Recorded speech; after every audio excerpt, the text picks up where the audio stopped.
Hello friends, welcome to the success Kendra. Friends देखिए, आज इस सेशन में हम लोग बिहार पुलिस कांस्टेबल की जो भर्ती वर्ष 2023 में 21,391 पदों पर आई हुई है, जिसके एग्ज़ाम डेट जो है 1, 7 और 15 अक्टूबर 2023 को निर्धारित है। उसके लिए हम लोग आज इस सेशन में साइंस के यानी कि विज्ञान के टॉप लेवल के क्वेश्चंस को कवर करेंगे।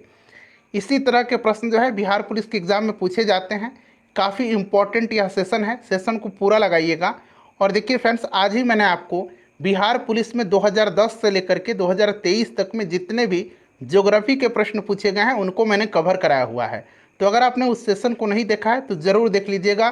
साथ ही साथ मैंने 2 करंट अफेयर का वीडियो भी कराया हुआ है बिहार पुलिस एग्ज़ाम के लिए, तो उसको भी ज़रूर देख लीजिएगा। सभी वीडियोज़ का लिंक आपको आज की इस वीडियो के डिस्क्रिप्शन बॉक्स में मिल जाएगा। फ्रेंड्स, चैनल पर अगर आप पहली बार विजिट कर रहे हैं तो चैनल को सब्सक्राइब कर लीजिए और जो बगल में बेल आइकन है, घंटी का निशान है, उसको ज़रूर दबा लीजिएगा, ताकि जब भी बिहार पुलिस भर्ती 2023 से संबंधित कोई भी इम्पोर्टेंट वीडियो अपलोड किया जाए तो उसका नोटिफिकेशन सबसे पहले आपके पास पहुंच जाए। तो चलिए फ्रेंड्स, बिना देरी किए हुए सेशन आज के स्टार्ट करते हैं। पहले प्लीज़ एक बार सेशन को सभी लोग लाइक कर दीजिए और जब सेशन समाप्त हो जाएगा तो इसका लिंक किसी भी एक ग्रुप में ज़रूर ही शेयर कर दीजिएगा। पहला प्रश्न पढ़ेंगे। पहला प्रश्न है कि कोशिका के समूह को क्या कहते हैं। आंसर अगर आप जानते हैं तो आंसर कमेंट में देकर के बताते चलेंगे। कोशिका के समूह को क्या कहते हैं, तो कोशिका के समूह को कहा जाता है उत्तक। ऑप्शन 3 राइट आंसर हो जाएगा, उत्तक। ठीक है। अच्छा, उत्तकों का जो समूह होता है, उत्तकों का समूह, कोशिकाओं के समूह को तो उत्तक कहा जाता है, लेकिन उत्तकों के समूह को क्या कहा जाता है, तो उत्तकों के समूह को अंग कहा जाता है। अच्छा, एक इम्पॉर्टेंट पॉइंट्स ध्यान रखेंगे। उत्तकों का अध्ययन क्या कहलाता है, ये भी प्रश्न पूछा जाता है। तो उत्तकों का अध्ययन जो है ये कहलाता है हिस्टोलॉजी। क्या कहलाता है, उत्तकों का अध्ययन, उत्तकों का अध्ययन कहलाता है हिस्टोलॉजी। देखिए फ्रेंड्स, जो भी मैं एक्सप्लेन करूँगा उसको आप ध्यानपूर्वक जरूर सुनिएगा। इससे क्या होगा कि एक प्रश्न के साथ साथ आपके 2-3 प्रश्न कवर होते चलेंगे। चलिए, ये सेशन थोड़ा सा टफ रहेगा, लेकिन घबराना नहीं है। अगर आप इस सेशन से 50% भी प्रश्नों को सॉल्व कर लेते हैं तो समझिए कि आपकी तैयारी बेहतरीन है। चलिए नेक्स्ट क्वेश्चन करेंगे कि पौधे में लचीलेपन का गुण किस उत्तक के कारण होता है। अब थोड़ा सा यहाँ पर आप ध्यान देंगे, थोड़ा सा हम लोग पादप उत्तक के बारे में जान लेते हैं। देखिए, पादप उत्तक जो होता है यह 2 प्रकार का होता है। एक होता है, यहाँ मैं लिख देता हूँ आपको, विभाज्योतिकी उत्तक। ठीक है, एक होता है विभाज्योतिकी उत्तक और दूसरा होता है अस्थायी उत्तक। क्लियर। एक होता है विभाज्योतिकी उत्तक, दूसरा होता है अस्थायी उत्तक। अब देखिए, ये जो विभाज्योतिकी उत्तक है इसको अंग्रेजी में कहा जाता है मेरिस्मेटिक टिश्यू। मेरिस्मेटिक टिश्यू कहा जाता है। यह पौधे के अंगों की वृद्धि के लिए उत्तरदायी होता है। और जो अस्थायी उत्तक होता है यह क्या होता है, यह पौधे के जो यांत्रिक सहायता होते हैं, पौधे में लचीलापन होता है, पौधे के भोजन संचय होता है, पौधे में जो जल और भोजन का परिवहन होता है, इन सब के लिए ये जिम्मेदार होता है। कौन, तो अस्थायी उत्तक। क्लियर है। चलिए, अब यहाँ पर आप देखेंगे फ्रेंड्स कि ये जो विभाज्योतिकी उत्तक है ये भी 3 प्रकार का होता है। एक होता है एपिकल मेरिस्टेम, जिसको कि हिंदी में कहा जाता है शीर्षस्थ विभाज्योतिकी उत्तक। ये क्या होता है, यह उत्तक जो होता है जड़ और तने के शीर्ष भाग में होता है। दूसरा होता है पार्श्वत, यानी कि इसको लैटरल मेरिस्टेम कहा जाता है। यह जड़ और तने के पार्श्व भाग में होता है। और तीसरा जो होता है वो आपका होता है अंतर्वेशी विभाज्योतिकी उत्तक। ठीक है, तो ये भी 3 प्रकार का होता है और खास करके अस्थायी उत्तक इंपॉर्टेंट है। तो मेरा मकसद आपको अस्थायी उत्तक बताना है। देखिए, अब अस्थायी उत्तक जो होता है ये भी 2 प्रकार का होता है। एक सरल उत्तक होता है, एक सरल उत्तक होता है और एक होता है जटिल उत्तक। एक सरल उत्तक होता है और एक जटिल उत्तक होता है। ठीक है। अब देखिए, ये सरल उत्तक में जो आते हैं पेरेन्काइमा, उसके बाद कोलेनकाइमा, एस्क्लेरेन्काइमा, ये जो होते हैं सरल उत्तक हैं। और जटिल उत्तक कौन सा है, तो जटिल उत्तक यानी कि कॉम्प्लेक्स टिश्यू में आता है जाइलम और फ्लोएम। क्लियर। अगर पूछा जाए कि इनमें से कौन सा जटिल उत्तक है और ऑप्शन में आपको दे दिया जाए पेरेन्काइमा, एस्क्लेरेन्काइमा, कोलेनकाइमा, जाइलम, तो कौन सा जटिल उत्तक है, जाइलम है। ये जितने भी काइमा हैं, पेरेन्काइमा, एस्क्लेरेन्काइमा, कोलेनकाइमा, ये सरल उत्तक हैं और जाइलम और फ्लोएम जो है ये जटिल उत्तक है। क्लियर। चलिए, इतना याद रखिएगा आप। देखिए, पौधे में लचीलेपन का गुण जो होता है यह किस कारण होता है, तो फ्रेंड्स ये होता है कोलन कायमा के कारण। कोलन कायमा को जो है हिंदी में कहा जाता है स्थूल कोण उत्तक, इसको कहा जाता है स्थूल कोण उत्तक। ठीक है, आपको हिंदी याद नहीं रखना है क्योंकि ये सब अंग्रेजी में ही खास करके पूछा जाता है। ठीक है, तो याद रखेंगे कोलन कायमा। यह कोलन कायमा जो है यह पौधों को यांत्रिक सहायता प्रदान करता है। क्लियर है? चलिए, अच्छा यहाँ पर ध्यान रखेंगे, एक है पेरेन्काइमा। यहाँ पर देखिए पेरेन्काइमा है। पेरेन्काइमा का कार्य क्या है? तो पेरेन्काइमा जो है यह पादपों के लिए भोजन का संचय करता है। पादपों के लिए भोजन का संचय करता है पेरेन्काइमा उत्तक। ठीक है, और पेरेन्काइमा उत्तक को ही इसमें ही जो है प्रकाश संश्लेषण की क्रिया होती है और इसमें हरित लव उत्तक यानी कि कोलेरेन्काइमा इसको कहा जाता है। चलिए आगे मिलेगा, सब कुछ हम लोग डिटेल में डिस्कस करेंगे। चलिए, ट्रैकिड्स कहाँ पाया जाता है? ट्रैकिड्स जो है ये कहाँ पाया जाता है? तो देखिए अभी मैंने आपको बताया था कि जाइलम और फ्लोएम ये जटिल उत्तक हैं। ठीक है, जाइलम में जो भाग होते हैं जाइलम के, जाइलम 4 विभिन्न प्रकार के तत्वों से बना होता है। ये होता है ट्रैकिड, हिंदी में इसको कहा जाता है वाहिनिकाय। क्या कहा जाता है इसको? वाहिनिकाय कहा जाता है हिंदी में।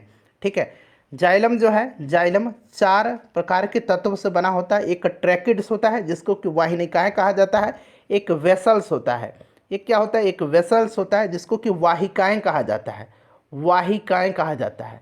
ठीक है, 2 तो हो गया।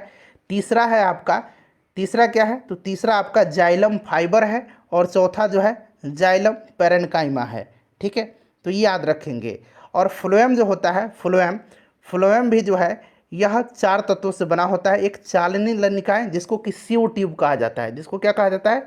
सीओ ट्यूब्स कहा जाता है। पूछा जाए अगर कि सीओ ट्यूब्स किसका भाग है तो याद रखेंगे ये किसका भाग है? तो ये फ्लोएम का भाग है। ठीक है, सीओ ट्यूब्स, उसके बाद कैम्पेनियन सेल्स, उसके बाद फ्लोएम फाइबर और फ्लोएम पेरेन्काइमा, और उसमें जाइलम फाइबर और जाइलम पेरेन्काइमा पाया जाता है।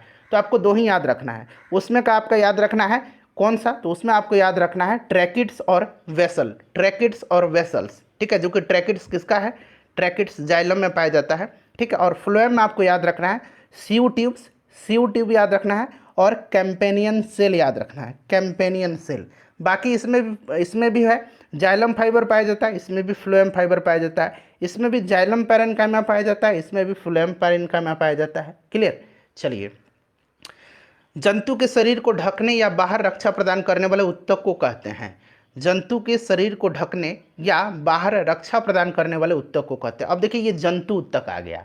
ठीक है, अभी हमने पादप उत्तक के बारे में पढ़ा था, जंतु उत्तक आ गया। जंतु उत्तक भी ये 4 प्रकार के होते हैं। कौन कौन से? तो एक एपीथेलियम उत्तक, इसको हिंदी में उपकला उत्तक कहा जाता है, एपीथेलियम उत्तक, जो कि यहाँ पर दिया गया है। एक ये हो गया, एक संयोजी उत्तक हो गया, संयोजक उत्तक दिया गया, संयोजी उत्तक जिसको कि हम लोग कनेक्टिंग टिश्यू कहते हैं, जिसमें कि ब्लड, अस्थि, उपास्थि संयोजी उत्तक के उदाहरण होते हैं। क्लियर? एक पेशी उत्तक हो गया, पेशी उत्तक जिसको कि मस्क्यूलर टिश्यू कहा जाता है। एक हो गया तंत्रिका उत्तक जिसको कि नर्वस टिश्यू कहा जाता है। क्लियर? ये 4 उत्तक हो गए। अब इनमें से जंतु के शरीर को ढकने या बाहर रक्षा प्रदान करने वाला उत्तक कौन सा है? बहुत ही आसानी से आप बना लीजिएगा। अभी 4 उत्तकों का मैंने नाम बताया था। देखिए, संयोजी उत्तक यह तो ढक नहीं सकता है, पेशी उत्तक मस्क्यूलर टिश्यू ये भी नहीं ढक सकता है। ठीक है, और आपको ऊपर कौन ढकेगा? कुछ जो चमड़ा है वही ढकता है ना, तो चर्म जो है चमड़ा एपिडर्मिक आपने पढ़ा है, तो इसी तरह से एपीथेलियम उत्तक इस तरह से रिलेट करके आप याद रख सकते हैं। ऑप्शन 3 इसका राइट आंसर हो जाएगा। चलिए नेक्स्ट क्वेश्चन है हमारा कि जिन उत्तकों में क्लोरोफिल पाया जाता है उससे क्या कहते हैं? तो अभी मैंने बताया था ये पादप उत्तक की बात हो रही है, जिसमें क्लोरोफिल पाया जाता है उसको हम लोग क्लोरेन्काइमा कहते हैं। क्या कहते हैं? क्लोरेन्काइमा। पेरेन्काइमा का ही यह, पेरेन्काइमा में ही होता है क्लोरेन्काइमा। क्लियर? अच्छा, ये जो मृदुत्तक है क्लोरेन्काइमा है उसमें कैविटीज पाई जाती है। उसमें क्या पाई जाती है? कैविटीज पाई जाती है, यानी कि हिंदी में इसको कहेंगे इसमें गुहिकाएँ पाई जाती हैं। गुहिकाएँ पाई जाती हैं जिसमें क्या होता है? जिसमें जलीय पौधे के तैरने के लिए कैविटीज होती हैं, और इसको जो है क्या कहा जाता है? इसको एरेन्काइमा कहा जाता है। इसको कहा जाता है एरेन्काइमा, यहाँ मैं लिख देता हूँ, इसको कहा जाता है एरेन्काइमा। क्लियर? तो जलीय पौधों के लिए जब बात करेगा तो एरेन्काइमा याद रखेंगे, जो तैरने के लिए गुहिकाएँ होता है, कैविटीज रहता है। और जब क्लोरोफिल की बात करेगा तो इसको क्लोरेन्काइमा कहेंगे। क्लियर? चलिए, टफ है ना थोड़ा सा, लेकिन इसी लेवल के प्रश्न होते हैं। चलिए निम्नलिखित में से कौन ऑर्थ्रोपोडा का उदाहरण नहीं है? तो देखिए ऑर्थ्रोपोडा संघ जो है इसमें आता है तितली, मक्खी, तिलचट्टा, मकड़ी, ये सब आता है। केंचुआ नहीं आता है। केंचुआ जो है ये एनेलिडा संघ के अंतर्गत आता है। केंचुआ, जोंक, ये सब जो आता है, केंचुआ, जोंक, ये सब एनेलिडा संघ के अंतर्गत आते हैं। चलिए अगला प्रश्न कर लेंगे फ्रेंड्स। एक बार सेशन को लाइक कर दीजिए और देखिए हम लोग बिहार पुलिस कांस्टेबल के लिए 50 से अधिक इंपॉर्टेंट प्रश्नों को कवर किए हुए हैं। मैंने सबका लिंक इस वीडियो के डिस्क्रिप्शन में दे दिया है, प्लेलिस्ट बना दिया है। आप चैनल पर चले जाइए और प्लेलिस्ट ओपन करके देख लीजिएगा। संवेग का एसआई मात्रक है। संवेग का एसआई मात्रक है। अच्छा, संवेग यानी कि मोमेंटम की बात की जा रही है। अब मोमेंटम से आपको याद होगा कि मोमेंटम इक्वल टू क्या होता है? तो मास इंटू वेलोसिटी होता है। मास इंटू वेलोसिटी होता है। अब मास का क्या हो जाएगा? मास का किलोग्राम हो जाएगा और वेलोसिटी का क्या हो जाएगा? मीटर पर सेकंड हो जाएगा। यही तो यूनिट है मोमेंटम का। तो देखिए कहाँ पर दिया गया? केजी मीटर पर सेकंड। केजी मीटर पर सेकंड ऑप्शन 2 में दिया गया है। अगला प्रश्न है कि किसी वस्तु का भार पानी के अंदर क्या होता है? बढ़ जाता है, घट जाता है, समान रहता है या इनमें से कोई नहीं? बताएंगे किसी वस्तु का भार पानी के अंदर क्या होता है? तो देखिए किसी भी वस्तु को जब पानी में डुबाई जाती है तो उस पर एक ऊर्ध्वगामी यानी कि ऊपर की ओर एक बल कार्य करता है जिसका परिणाम द्रव के भार के बराबर होता है। क्लियर? आपने पढ़ा होगा, ये आर्किमिडीज का सिद्धांत है। तो कोई भी वस्तु जो है जब पानी में उसको डाला जाता है तो वस्तु का भार पानी के अंदर क्या होता है? घट जाता है। ऑप्शन नंबर 2 इसका राइट आंसर हो जाएगा। क्लियर? चलिए नेक्स्ट क्वेश्चन कर लेंगे हम लोग कि दो कण के बीच, थोड़ा सा छोटा कर दूं ताकि स्पष्ट आपको दिखाई दे। देखिए दो कण के बीच गुरुत्वाकर्षण बल उसके बीच की दूरी के किस प्रकार संबंधित है? गुरुत्वाकर्षण बल आपने पढ़ा होगा, न्यूटन का गुरुत्वाकर्षण का नियम भली भांति आपको याद होगा कि ब्रह्मांड में किन्हीं दो पिंडों के मध्य कार्य करने वाला आकर्षण बल उनके उनके द्रव्यमानों के गुणनफल के समानुपाती उनके द्रव्यमानों के गुणनफल के समानुपाती और उनके मध्य की दूरी के वर्ग के व्युत्क्रमानुपाती होता है। यानी ये फॉर्मूला आपको भली भांति याद होगा कि F इक्वल टू जी क्या है यहाँ पर? तो जी जो है फ्रेंड्स यह एक यूनिवर्सल ग्रेविटेशनल कांस्टेंट है, सार्वत्रिक गुरुत्वाकर्षण नियतांक है। अभी मैंने आपको बताया था कि किन्हीं दो पिंडों के मध्य कार्य करने वाला आकर्षण बल उनके द्रव्यमान के गुणनफल, चूंकि दो यहाँ पर पिंड हैं तो एक पिंड का द्रव्यमान m1 हो गया और एक पिंड का m2 हो गया, उनके द्रव्यमान के गुणनफल के समानुपाती और उनके बीच की दूरी के वर्ग के व्युत्क्रमानुपाती होता है। ये दूरी है, d को हम डिस्टेंस से डिनोट कर रहे हैं। ठीक है, कहीं कहीं r भी लिखा रहेगा, इस तरह से कोई दिक्कत नहीं है। तो ये क्या हो जाएगा फ्रेंड्स? अब यहाँ पर देख सकते हैं ये जो रिलेशन है यहाँ पर, ये क्या हो जाएगा? F is inversely proportional to D square. ठीक है, एक तो था directly proportional to m1 into m2। ठीक है, उनके दोनों के द्रव्यमान के गुणनफल के समानुपाती और इनवर्सली प्रोपोर्शनल टू बीच की दूरी के वर्ग के व्युत्क्रमानुपाती। क्लियर? तो ये वाला जो है रिलेशन सही दिया गया है। अच्छा, यहाँ पर अब ये बात जी की आई है। जी क्या है? तो जी मैंने बताया था यूनिवर्सल ग्रेविटेशनल कांस्टेंट है, इसका मान पूछा जाता है। जी का मान कभी कभी पूछा जाता है, तो आप याद रखेंगे 6.6 इंटू 10⁻⁻11 और ये यूनिट आपको खास करके याद रखना है, न्यूटन मीटर स्क्वायर पर केजी स्क्वायर। क्लियर है? चलिए आगे बढ़ा जाए, नेक्स्ट क्वेश्चन कर लेंगे। अगला प्रश्न है हमारा फ्रेंड्स, प्लीज़ एक बार वीडियो को लाइक कर दीजिए। देखिए पृथ्वी के सतह के नीचे जाने पर जी का मान क्या है? जी का मान क्या होता है? जी का मान तो आपको पता है ना, 9.8 मीटर पर सेकंड स्क्वायर होता है। तो बताएंगे जी का मान पृथ्वी के सतह के नीचे जाने पर क्या होता है। देखिए पृथ्वी के सतह से आप नीचे जाइए या ऊपर जाइए, जी का मान जो है सदैव घटता है ऊपर या नीचे जाने पर। जी का मान अधिकतम कहाँ पर होता है? तो अधिकतम ध्रुव पर होता है। जी का मान अधिकतम कहाँ पर होता है? ध्रुव पर होता है। और न्यूनतम कहाँ पर होता है? तो न्यूनतम जो है जी का मान ये भूमध्य रेखा पर होता है, भूमध्य रेखा पर होता है। इसे भी आप याद रखिएगा। चलिए अगला प्रश्न कर लेंगे कि जिन उत्तकों में क्लोरोफिल पाया जाता है उससे क्या कहते हैं। अभी जस्ट इस प्रश्न को मैंने बताया है और ये प्रश्न खास करके मैंने आपके लिए रखा है कि आप इसका आंसर कमेंट करेंगे। आपको इसका आंसर आना चाहिए क्योंकि कितने अच्छे तरीके से मैंने बताया है। चलिए फटाफट इसका आंसर कमेंट कर दीजिएगा लोग। चलिए नेक्स्ट क्वेश्चन करेंगे कि पौधे में वाष्प उत्सर्जन किसके द्वारा होता है। पौधे में वाष्प उत्सर्जन जो होता है यह किसके द्वारा होता है? तो देखिए सबसे पहले आप यहाँ पर ध्यान देंगे कि पौधे में वाष्प उत्सर्जन जो होता है यह होता है स्टोमेटा के द्वारा, यानी कि हिंदी में इसको रंग्र कहा जाता है। ठीक है, रंग्र के द्वारा होता है, कहीं के रंग्र आपको रहेगा तो दोनों याद रखेंगे। अच्छा, ये जो वाष्पोत्सर्जन की दर है ये किन किन बातों पर निर्भर करती है, ये बहुत ज़रूरी है। देखिए, प्रकाश की तीव्रता बढ़ने पर, जब प्रकाश की तीव्रता बढ़ेगी तब वाष्प उत्सर्जन की दर भी बढ़ेगी। प्रकाश की तीव्रता बढ़ेगी, थोड़ा सा कॉमन सेंस लगाना है, प्रकाश की तीव्रता जब बढ़ेगी तो वाष्प उत्सर्जन की दर भी बढ़ेगी। ठीक है, तापमान जब बढ़ेगा तो वाष्प उत्सर्जन की भी दर बढ़ जाएगी, यानी कि प्रकाश की तीव्रता बढ़ा तो भी वाष्प उत्सर्जन बढ़ गई, तापक्रम बढ़ा तो भी वाष्प उत्सर्जन बढ़ गई। आर्द्रता जब बढ़ेगा तब वाष्प उत्सर्जन की दर घट जाएगी, आर्द्रता जब बढ़ेगा तब वाष्प उत्सर्जन की दर घट जाएगी। वायु की गति भी तेज होगा तब भी वाष्प उत्सर्जन तेजी से होगा। क्लियर, तो सिर्फ आर्द्रता में घट जा रही, आर्द्रता बढ़ने पर वाष्प उत्सर्जन घट जाती है, इसको नोट डाउन कर लीजिए आप। चलिए, अच्छा, आर्द्रता जो है ह्यूमिडिटी अंग्रेजी में इसको कहते हैं। ठीक है, याद रखेंगे। वाष्प उत्सर्जन की दर को किसके द्वारा मापा जाता है, तो वाष्प उत्सर्जन की दर जो है इसको मापा जाता है गैनोंग पोटोमीटर के द्वारा, गैनोंग पोटोमीटर के द्वारा। ठीक है, याद रखेंगे, हिंदी में मैं लिख देता हूँ गैनोंग पोटोमीटर, गैनोंग पोटोमीटर के द्वारा वाष्प उत्सर्जन की दर को मापा जाता है। चलिए, तो ये स्टोमेटा हो जाएगा। नेक्स्ट क्वेश्चन है कि अस्थि कैसा उत्तक है। अभी मैंने आपको बताया अस्थि, उपास्थि, ब्लड यानी कि रक्त, ये जो है ये संयोजी उत्तक हैं, कनेक्टिंग टिश्यू हैं। क्लियर।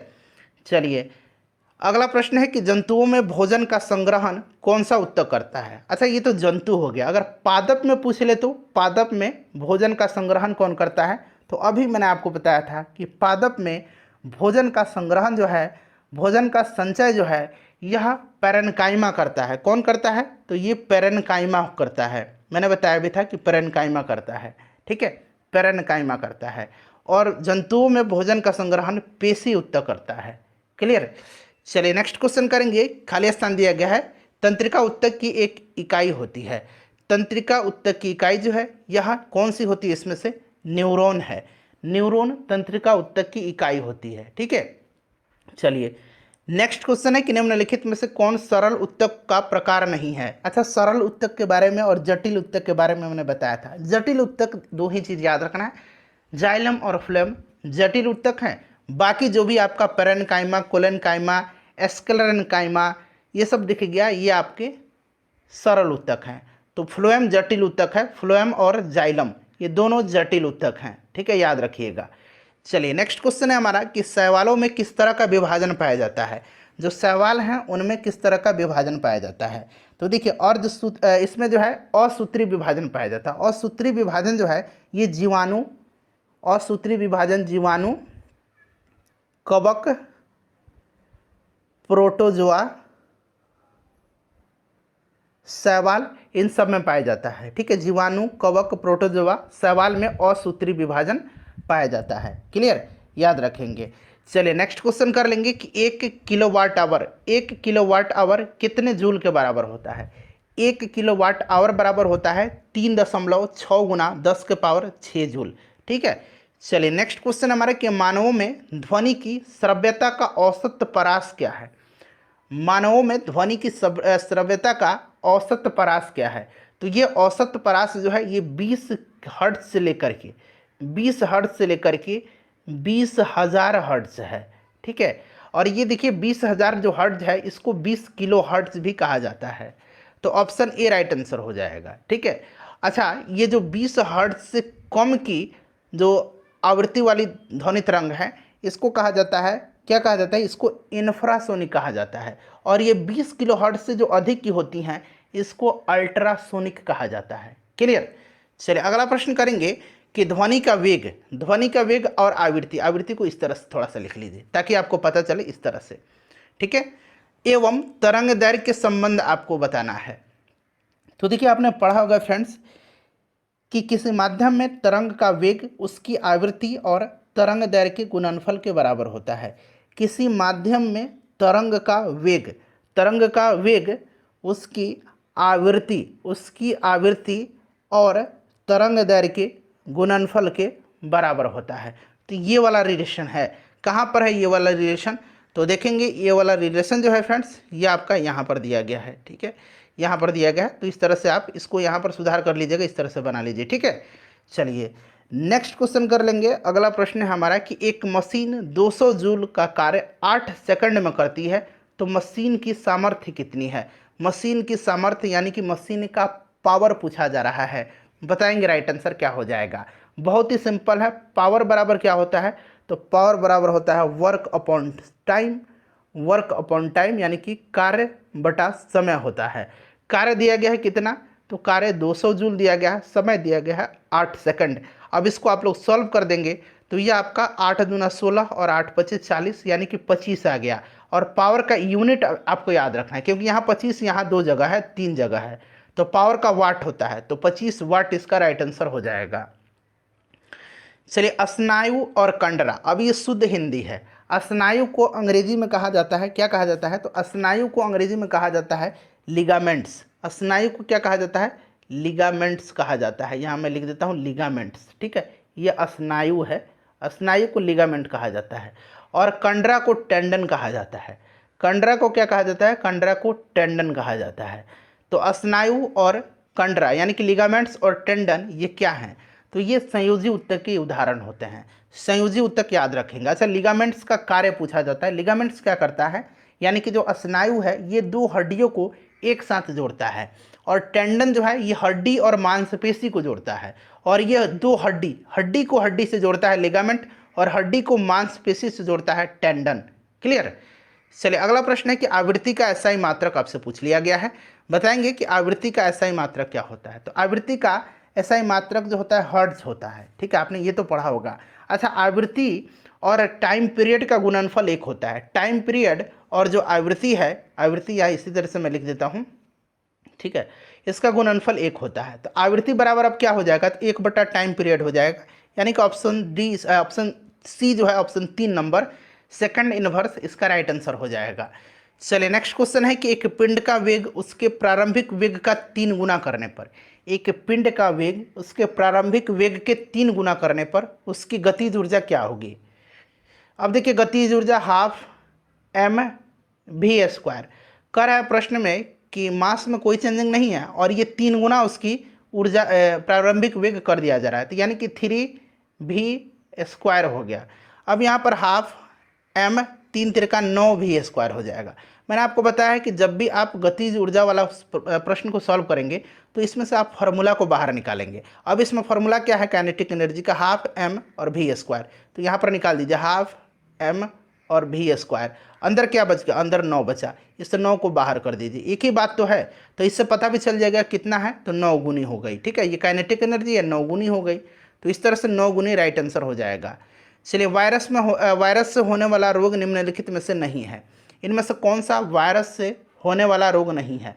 तो डेंगू वायरस से होता है, इन्फ्लुएंजा भी होता है, एड्स भी होता है, हैजा नहीं होता है। हैजा जो होता है ये जीवाणु से होता है, हैजा बैक्टीरिया जीवाणु से होने वाला रोग है।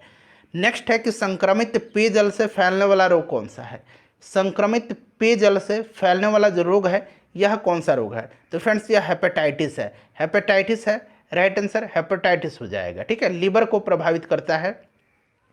एंटीबॉडी का निर्माण किस कोशिका के द्वारा होता है? एंटीबॉडी का निर्माण जो है यह होता है किसके द्वारा? यहाँ सुधार करेंगे, इसको लिम्फो इस तरह से लिखिए, ठीक है, लिम्फरो नहीं होगा, ये लिम्फोसाइट होता है, लिम्फोसाइट्स, ठीक है, बना लीजिए इसको लिम्फोसाइट्स। चलिए बताइएगा कि एंटीबॉडी का निर्माण किस कोशिका के द्वारा होता है? तो एंटीबॉडी का निर्माण जो है लिम्फोसाइट्स के द्वारा होता है। किसके द्वारा होता है? लिम्फोसाइट्स के द्वारा होता है। सेम प्रश्न जो है बीपीएससी में पूछा गया है। चलिए नेक्स्ट क्वेश्चन कर लेंगे कि ईसीजी का पूरा नाम क्या है? ईसीजी का पूरा नाम क्या है? ईसीजी का और एक ईईजी होता है। ईईजी यह हृदय के लिए होता है, ये मस्तिष्क के लिए होता है, और ईसीजी हृदय के लिए होता है, ठीक है। ईसीजी हृदय के लिए और ईईजी जो है ये मस्तिष्क के लिए, याद रखिएगा। क्लियर? चलिए अब बताइए कि ईसीजी का पूरा इसका नाम क्या है, फुल फॉर्म क्या है? तो ईसीजी का क्या होता है? तो ईसीजी का होता है इलेक्ट्रोकार्डियोग्राम। इलेक्ट्रोकार्डियोग्राम, तो इनमें से कोई नहीं होगा क्योंकि कार्डियोग्राम नहीं, कार्डियोग्राफ दिया गया, इलेक्ट्रोकार्डियोग्राम होता है।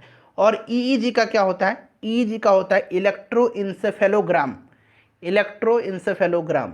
ठीक है, चलिए नेक्स्ट क्वेश्चन है कि रक्त प्लाज्मा में सबसे अधिक मात्रा में मौजूद है। तो रक्त प्लाज्मा जो होता है इसमें सबसे अधिक मात्रा में, अच्छा रक्त में प्लाज्मा कितना होता है, तो रक्त में प्लाज्मा 55% लगभग होता है। रक्त में प्लाज्मा कितना होता है, तो लगभग 55%। और प्लाज्मा में क्या होता है सबसे ज़्यादा, तो प्लाज्मा में लगभग 90% जल होता है। ठीक है, नेक्स्ट क्वेश्चन है कि रक्तचाप का सामान्य से अधिक हो जाना क्या कहलाता है। रक्तचाप का, ब्लड प्रेशर का सामान्य से अधिक हो जाना क्या कहलाता है, तो फ्रेंड्स ये हाइपरटेंशन कहलाता है। हाइपरटेंशन का केस आपने पढ़ा भी होगा, सुना भी होगा। ठीक है, हाइपरटेंशन होता है। देखिए किस गैस के कारण पावरोटी या केक फूलकर के मुलायम और स्पंजी हो जाते हैं, किस गैस के कारण, तो यह गैस जो है जिसके कारण पावरोटी और केक या रोटी फूलता है कार्बन डाइऑक्साइड है, कार्बन डाइऑक्साइड है। ठीक है, चलो उसके बाद देखिए निम्नलिखित में से किसका उपयोग जो है सोडा अम्ल अग्निशामक के रूप में किया जाता है, अग्निशामक के रूप में किया जाता है, बताएंगे। अग्निशामक के रूप में किया जाता है किसका इसमें से इस्तेमाल, तो ये बेकिंग सोडा का किया जाता है। Baking soda NaHCO3 baking soda खाने वाला सोडा है।